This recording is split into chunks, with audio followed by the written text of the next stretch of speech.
നമ്മുടെ വെണ്ട കൃഷിയാണേ. ഇത് തുടങ്ങിയിട്ട് ഏകദേശം 15 ദിവസം മാത്രമായിട്ടുള്ളൂ വിത്തിട്ട് നമ്മൾ കിളിപ്പിച്ചെടുത്തത്. അപ്പം ഇത് ഞാൻ ഹൈബ്രിഡ് വിത്തുകളാണ് തിരഞ്ഞെടുത്തത്. നമുക്ക് വെണ്ടയൊക്കെ നമുക്ക് ഏകദേശം ഒരടി അകലത്തിൽ നമുക്ക് കൃഷി ചെയ്യാനായിട്ട് പറ്റും.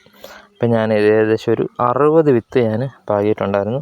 60 എണ്ണം കിളുത്ത് വന്നിട്ടുണ്ടായിരുന്നു. പിന്നെ വീട്ടിൽ കുറച്ച് കൊച്ചു പട്ടിക്കുഞ്ഞുങ്ങളൊക്കെ ഉണ്ട്. ഇതുങ്ങളെല്ലാം ഓടി നടന്ന് ഇതെല്ലാം നശിപ്പിച്ച് കളഞ്ഞു. ഇപ്പോൾ ഏകദേശം ഒരു 50 എണ്ണം എന്തോരം ഉണ്ട്.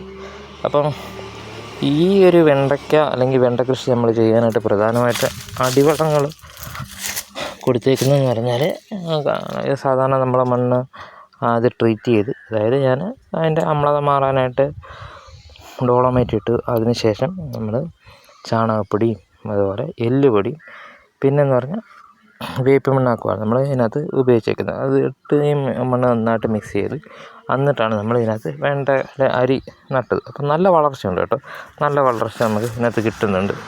അപ്പം ഇത് ചെയ്യാൻ നേരത്തെന്ന് പറഞ്ഞാൽ നമ്മൾ അത്യാവശ്യം നല്ല വെയിലുള്ളിടത്ത് നമ്മൾ വെണ്ട ചെയ്യണം.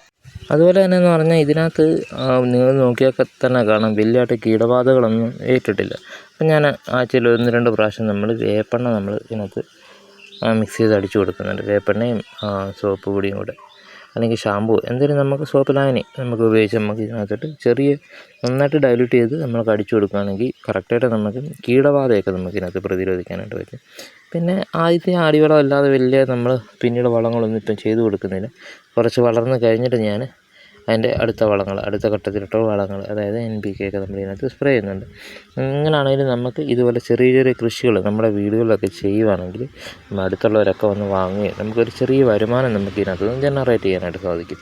അപ്പോൾ കൃഷിയിലെ താല്പര്യമുള്ളവരൊക്കെ നമ്മുടെ ഈ ചാനൽ സബ്സ്ക്രൈബ് ചെയ്യുകയാണെങ്കിൽ ഒരുപാട് ഉപകാരമായിരുന്നു. ഒരുപാട് നന്ദി.